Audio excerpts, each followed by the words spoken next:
What's up, everybody? This is Domingo Hero Network, and today's Yu-Gi-Oh video I'm going to be doing. I am going to be doing a deck profile, and the deck profile that I'm going to be doing in this video is going to be my Familiar Possessed Charmer deck profile. So, and I have to say, this is going to be for the Post Lightning Overdrive, LIOV. Of course, the LIOV stands for Lightning Overdrive for short. And I have to say, this deck is my new favorite. I actually love Familiar Possessed Charmers. This deck is a lot of fun to play. And I remember at one point, this was never a deck. But ever since they got new support back in December 2020 from the structure deck Spirit Charmers, Charmers has been a pretty good fun deck to play. You know, and it's really fun. I like their play styles, and not to mention the monsters, and of course the waifus in this deck. It's pretty cool. And also the reason why I said this is for the Post Lightning Overdrive is because we have because this deck actually got new support. So there's not one but two cards. Yes, two cards from Lightning Overdrive that actually plays very well with this Familiar Possessed Charmer deck. So I'm going to show you guys main deck, extra deck, and the side deck, as well as my playing card choices and ratios. So without further ado, let's get this deck profile started. So here we go. We're going to start off with the main deck. So I'm going to get through that. Alright guys, so for the main deck, we're going to start off with the monsters. And I decided to play one of each of the Familiar Possessed monster. Play one copy of Familiar Possessed Area, one copy of Familiar Possessed Hita, one copy of Familiar Possessed Alsa, one copy of Familiar Possessed Wind, and the one copy of Familiar Possessed Lena. So these are the Familiar Possessed monsters. Of course, they're really good. I decided to play one of each. I think one of each, in my opinion, is fine. But if you want to play multiples of these, you could. It's all up to personal preference of whatever card choices and ratios you want to play in your Charmer deck. So I do play one of each as familiar. Of course, they are pretty good. Of course, I got four out of the 5 of these with their alternate art. Lena has an alternate art as well, but the alternate art did not came out yet in the TCG. So when the Familiar Possessed Lena alternate art comes out in the TCG in the future, I will definitely get my hands on that one. But for now, I'm going to use the original art for Lena. And of course, they all have the same effect where they can be special summoned from the hand or deck, you know, by sending one of their respected charmers and another monster with their attributes and stuff to the graveyard and stuff. Lena also has another effect where you can add a spellcaster monster with 1500 defense when you activate that effect. But the thing is, we're not really going to activate their effects, because the reason why we're not going to use the effect is because their effects are very slow and it's not that great. And that's not the purposes of the deck. The purposes of the deck is you're going to play these charmers for their name, their attributes, and their attack and defense. So that's the purposes of this deck, and that's how the play style of this Charmer deck works. So yeah, so I played one of each of these Charmers, and of course they have 1850 attack, 1500 defense, and their attributes. Of course, Area is the water, Hita with the fire, also with the earth, Wind with the wind, and Lena with the light. So it's pretty good. So one copy of each of the Familiar Possessed monster, which they're pretty good. And next, I played 3 copies of this card. This is one of the 2 cards that came out from Lightning Overdrive. And I gotta say, this is probably one of the best cards for the Familiar Possessed Charmer deck. And that's 3 copies of Ida, the Sun Magician. Ida, the Sun Magician is really good. This card, no doubt, one of the best cards for the Charmer deck. And of course, it has it. If you guys want to know what Ida's effect is, Ida's effect says, if this card is normal summon or flip face up, you can special summon one spellcaster monster with 1500 defense from your hand or deck in face down defense position, except for Ida, the Sun Magician. During your opponent's main phase, its quick effect, use one face down spellcaster monster you control to face up attack or defense position. You can only use each effect of either the Sun Magician once per turn.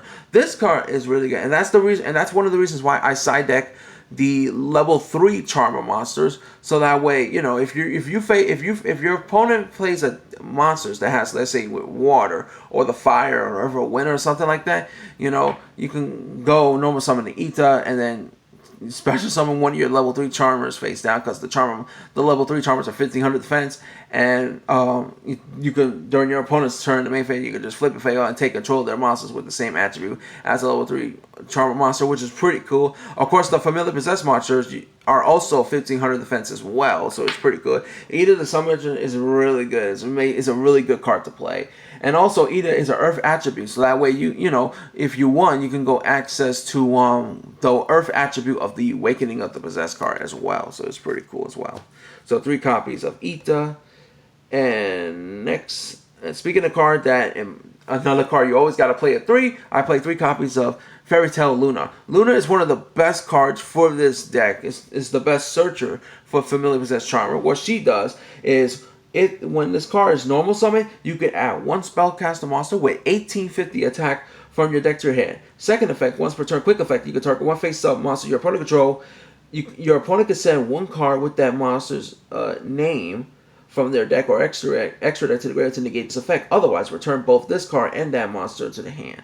So that's pretty good. And what do the Familiar Possessed Monster and Luna has in common? They have 1850 attacks, which is pretty good. So, and also you can even search another copy of Luna as well, because it's really, really good. And also the second effect, bounce back an opponent's hand, this one as well. But if your opponent does not send a monster with the name from the deck to negate the effect, and bounce it back. Because the good thing about Luna, though, you normal summon your Luna, you search for the spellcaster with 1850, then you activate Luna's second effect, and if your opponent does not send a card from the deck or extra to negate this effect, bounce back an opponent's monster and Luna back to your hand, and then during your next turn, you can go normal summon Luna and do the whole thing over again, which is pretty cool.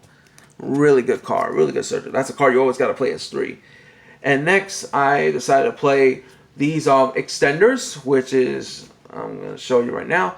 I play 2 copies of Necrophilius Archfiend Eater Necrophilius, 2 copies of Gigabyte, and the 2 copies of Ranryu. So these are the extenders I play. Of course, they all have the same attack and defense: 1500 attack, 200 defense. They have the same effect where if you control a spellcaster monster, you can special summon this card from your hand, which is pretty good. It's really good extenders, especially if you're going to go for your Awakened and Possessed monsters. Or you can go for your link plays as well, which is pretty good. So much plays you can do.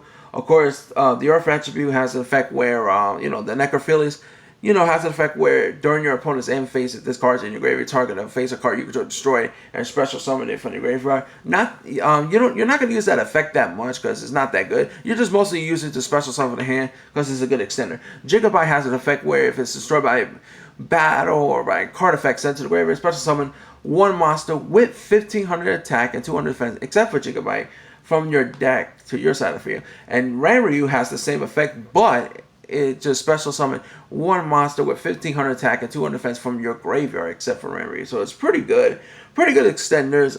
We don't, like I said before, I don't use these effects that much, because you're mostly going to use it for special summoning for your hand for the extender, and also for your link plays and other plays as well. And especially going for your Awakening of the Possessed monsters. And speaking of the Awakening of the Possessed monsters, I do play 2 of them. I play 1 copy of Awakening of the Possessed Archfiend, and the 1 copy of the Awakening of the Possessed Gigabyte.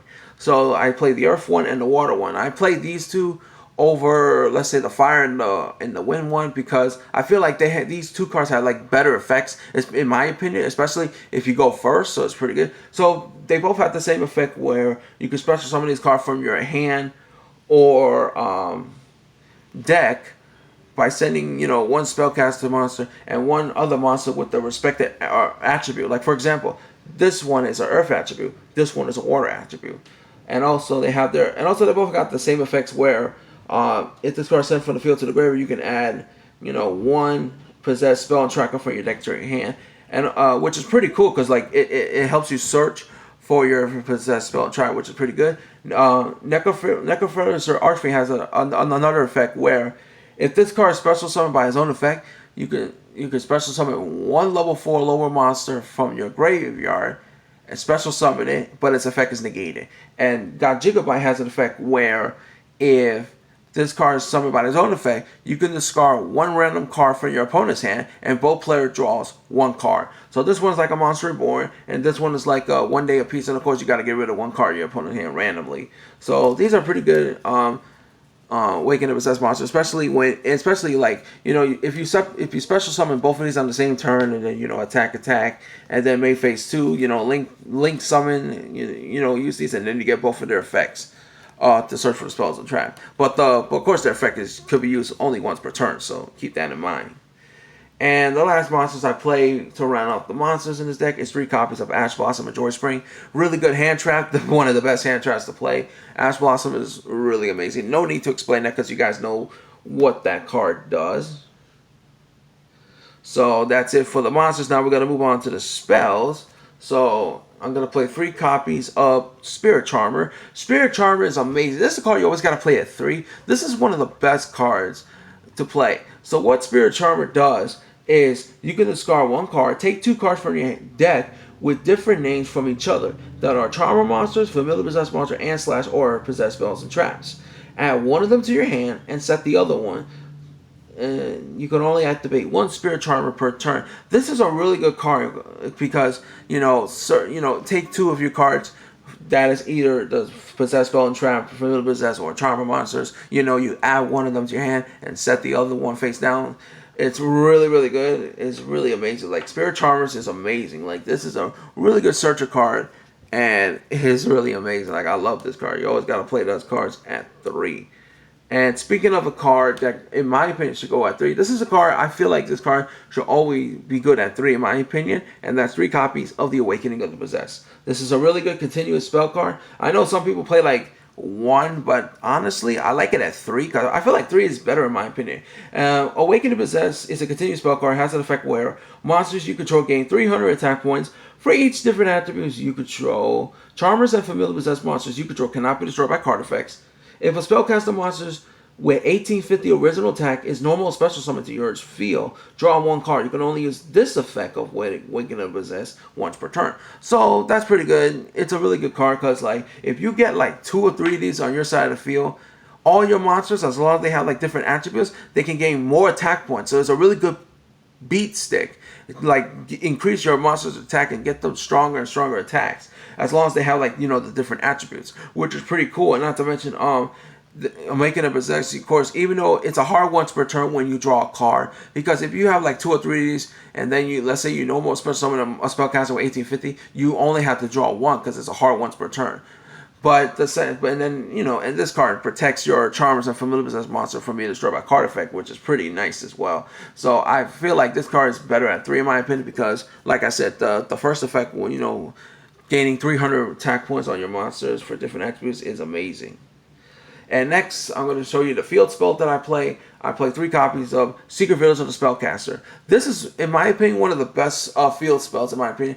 I don't play the Grand Spiritual or Ichirin. I feel like Ichirin, I mean, it's an okay card, but honestly, it's not that great of a card, because, yes, it has an effect to negate a monster, but it's still not that great. But that's why I prefer Secret Village of the Spellcaster better, in my opinion, because I feel like this one has a better effect than the Grand Spiritual or Ichirin. If you want to play Ichirin, you could. It's all up to personal preference, but I just like Secret Village of the Spellcaster more, because it has an effect where if you control a spellcaster monster, your opponent cannot activate a spell card. So that's pretty good, because since you're familiar possessed charm, since most of your monsters are spellcasters, it's really good to play 3 copies of Secret Village, because shutting down your opponent from activating spell cards, as long as you control a spellcaster on, it does help a lot. So that way your opponent cannot activate no spells. And now I'm going to show you these to round out the spell cards. I'm going to do the 1-ups. 1 copy of Terraforming. A search for your field spell. You're going to use that for searching for Secret Village. 1 copy of Called by the Grave, just to stop your opponent from activating any hand traps. So it's pretty good. 1 copy of Genki, just to get rid of all your opponent's monsters out of the field. 1 copy of Harvey's Feather Duster, just to get rid of your opponent's spells and traps out on their field. And the last spell card play, just to round them up, 1 copy of Monster Reborn. Monster Reborn, it's a really good extender card because it's Monster Reborn, so it's pretty fun to play. And that's going to be it for the spell cards. Now we're going to move on to the trap cards. So, and of course, this is a card that you could play either 2 or 3, whichever you prefer. I play 3 copies of Possessed Partnership. This is a really good trap card. Partnership has an effect where special summon 1 spellcaster monster with 1500 defense from your hand or graveyard in attack position or face down defense position. Then, if you control monsters with 2 or more different attributes, you can destroy 1 face-up card on the field. And another effect says you can banish this card from your graveyard, then target 1 possessed continuous spell trap in your graveyard and place it face up onto your field. You can only use 1 Possessed Partnership effect per turn, only once that turn. So it's a really hard once per turn, but it's still pretty good, because special summoning a spellcaster monster from your hand or the graveyard with 1500 defense is pretty good. If you got, and not to mention destroy one face-up card on the field if you have 2 or more monsters with different attributes, and then banish this card from your graveyard, and then get your continuous spell and trap card possessed, and place it face up on the field like your Awakening the Possessed, and even your Unpossessed as well. So that's also pretty good as well. And you can play either 2 or 3 of these. It's all up to personal preference. And the next, I do play 2 copies of Unpossessed. Of course, Unpossessed is a continuous trap card. This is the card that you can actually bring it back from the graveyard using the effects of partnership. And of course, Unpossessed has an effect where charmer monsters you control cannot be destroyed by battle. If a familiar possessed monster you control attacks an opponent's monster, it gains 800 attack points during the damage collision. If a monster you control is destroyed by battle by card effect while this card is already face up in your spells and trap zone, special summon 1 spellcaster monster with 1500 defense from your deck, whose attribute is different from at least one of those destroyed monsters' original attributes on the field, in attack position or face down defensive position. You can only use each effect of Unpossessed once per turn. Really good card. I mostly use this card for, when you attack with your familiar possessed monster and it gains that on an opponent's monster and gains that 800 attack points. If you have this and Awaken the Possessed, your familiar possessed monster can gain more attack points and stuff. So it's really, really good. And the fact that you can special summon the spellcaster monster with 1500 defense from your deck if your monsters get destroyed, it's really, really good as well. And of course, protect your charmer monster from destroyed by battle. It's pretty good as well. So and this is a card you got to play at 2. 2 Unpossessed is better. You don't need to play a third one. And next, for the other traps I play 2 copies of Solemn Strikes and the 1 copy of Solemn Warning. This is the Solemn Brigade I play. I don't play Judgment because I don't want to pay too much life points. You can play Judgment if you want to, but I prefer Strike and Warning because you don't want to pay too much life points. So that's why I prefer Strike and Warning. But these are pretty good cards to play for the Solemn Brigade. Really good counter traps. And the last trap card to round off the traps in the main deck is 1 copy of Skill Drain. Skill Drain is really good. Really good in this deck because I know in this familiar possessed charmer deck you're not going to activate the monster effects that much, so that's the reason why we play Skill Drain. And not to mention it doesn't come up at times, but when it does come up, it really helps this deck a lot. So, and of course negating all monsters on the field is pretty cool. That's it for the main deck, guys. Now we're going to be moving on to the extra deck, so here we go. So let's get that started. I'm going to start off by playing 1 of each of the Charmer Link monster, 1 copy of Area the Water Charmer Gentle, 1 copy of Hita the Fire Charmer Ablaze, 1 copy of Alsa the Earth Charmer Immovable, 1 copy of Wind the Wind Charmer Verdict, and the 1 copy of Lena the Light Charmer Lacaris. These are the Charmer Link monsters I play. I play 1 of each. You only need to play 1 of each of these, and these are pretty amazing to play. They all have the same effect where this card, they can be always treated as familiar possessed cards, and they have the effect where you can target 1 monster in your opponent's graveyard with the respected attributes, and special summon it to your side of the field to a zone that these link monsters point to. And they have the effect if these link summoning card is destroyed by battle or by your opponent's card effect while it's in the owner's monster zone, you can add 1 monster with the respected attribute with 15 or less defense from your deck to your hand. You can only use each effect of them, their effects, 1 per turn. Like for example, Area is the water, Hita is the fire, also with the earth, Wind with the wind, and Lena with the light. So that's pretty cool. Like, stealing an opponent's monster, if they have like a water or a fire or earth or a wind or a light monster, it's pretty cool. Then you can do so much play like your link plays and stuff. And also, guys, I want to let you guys know that all my monsters in the extra deck are link monsters. Now, the reason why all my monsters in the extra deck are linked is because I want to focus more on the linked stuff. So that's the reason why all my extra deck are linked. But you can play like Xyz or Fusion if you want in your extra deck. It's all up to personal preference. But for me, I just like to play all the link monsters in the extra deck. So moving on with the other links, I do play 1 copy of IP Masquerena and the 1 copy of Security Dragon, the other link monsters I play. Of course, the other Charmer monsters are linked to as well. Masquerena is pretty good because like you can actually link summon during your opponent's main phase, which is pretty good. And also, Masquerade has another effect where when you use Masquerade as one of the link materials to link summon of a link monster, that link summon monster that you summon with Masquerena, you can it can gain the effect where it cannot be destroyed by an opponent's card effect, which is actually pretty good. That's a really good effect. And Security Dragon, it's a generic but decent Link 2 monster. It's pretty good though. It has an effect where if it's co-linked with the other Link monster, you can bounce back one monster your opponent controls. It's basically like a compulsory evacuation device. So, and of course you get that effect once per turn, so it's pretty good as well. So these are pretty good, decent Link 2 cards, and they're really great. And the next cards I play in the deck, I do play the one copy of Nightmare Cerberus, one copy of the Nightmare Phoenix, and the one copy of the Nightmare Unicorn. This is the Nightmare package that I play. No need to explain these cards because you guys know what they do. And once you get them out of the field, especially when you're co-linked together, oh my god, it helps a lot. It really helped out a lot. And next I play one copy of Selene, Queen of the Master Magician. Selene is a really good spellcaster Link monster. She's amazing. What she does, right? If this card is Link Summon, place counters on this card equal to the number of spell cards on the field and in the graveyards. And the other effect says, once per turn during the main phase, quick effect, you can remove 3 spell counters from your field. Special summon 1 spellcaster monster from your hand or graveyard in defense position to a zone that this card points to. That's actually pretty good because, Link summon it and then gains all the counters for every spells in the field or in both players' graveyard as well, which is amazing. And also, the good thing about Selene, she has 1850 attack, where if you have this and you got Awakening of the Possessed, you summon out your Selene, and then you can get Awakening of the Possessed effect to draw 1 card. So that's actually pretty good as well, because a really good Link 3 1850 attack monster. Selene is really good. Definitely need to play this card in this deck.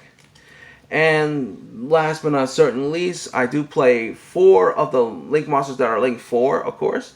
I do play 1 copy of Warlord Dragon, 1 copy of Boar Sword Dragon, 1 copy of Appaloosa, Boat of the Goddess, and 1 copy of Unchained Abomination, just to round off the links in the extra deck. Because like I said, all my extra decks are links, because I want to focus more on the link stuff in this deck. So Boarlord, Boar Sword, they're both really good. Boar Sword can't be destroyed by battle. Boarlord, cannot be targeted and stuff. And also you can steal an opponent's monster and stuff. But Appaloosa is amazing since, once you get all your link materials and it gains 800 attack points for each link material that you use to summon out Appaloosa. And then Appaloosa has an effect where you can negate an opponent's monster effect by having him lose exactly 800 attack points, which is good. Once per chain, of course. And Unchained Abomination, this card is a really good Link 4 monster because it has an effect where if the card's on the field, it's destroyed by a card effect, except by Unchained Abomination, target 1 card in the field and destroy it. When another monster is destroyed by battle, you can target 1 card in the field and destroy it. During the end phase, you can target 1 card in the field and destroy it. You can only use each effect of Unchained Abomination once per turn. So that means you can activate each of these effects. If you activate these effects in the same turn, you basically destroy 3 cards your opponent controls as well. So it's good for getting rid of your opponent's card, pop, and just get rid of them and clear their boards and stuff. It's really good. It's a really good Link 4 monster to play. And that's gonna be it for the extra deck. Now we're gonna move on to the side deck. So for the side deck, I do play 1 of each of the level 3 Charmers, 1 copy of Area the Water Charmer, 1 copy of Heat the Fire Charmer, 1 copy of the Earth Charmer, and 1 copy of Wind the Wind Charmer. Unfortunately, I don't have Lena the Light Charmer because that card is very hard to get. I tried to look it up online and they sold out. But hopefully in the future, I will definitely get Lena, and then I will definitely put it in the side deck. So yes, even though these Charmers are not that good, but the reason why I side these cards is because of either the Sun Magician. If you face an opponent that plays monsters with like a water or fire, earth, or wind or whatever, you can use either the Sun Magician's effect and then special summon 1 of these Charmers face down, possess magician from the hand or deck, and then use Eda's effect to flip some of them during your opponent's turn, and then you can activate the Charmer effect, take control of the opponent's monster with the same attribute as that, and then gain control, and then you can go for your link place and stuff, or you can go for the Awakening Possess and stuff like that. It's really, really good. So yeah, and these cards are actually useful now because of either the Sun Magician, so that's actually pretty cool. And as far as the other cards I play other hand traps. I side deck these other hand traps as well, just in case if I need them. 2 copies of Drone Lockbird, 2 copies of Ghost Ogre Snow Rabbit, and the 1 copy of Dino Wrestler Pinkertops. These are the hand traps that I play. These are the other turn I side, so that way, just in case if I need more hand traps to play, definitely can play these cards. But there's like other hand traps you can play as well. It's all up to personal preference.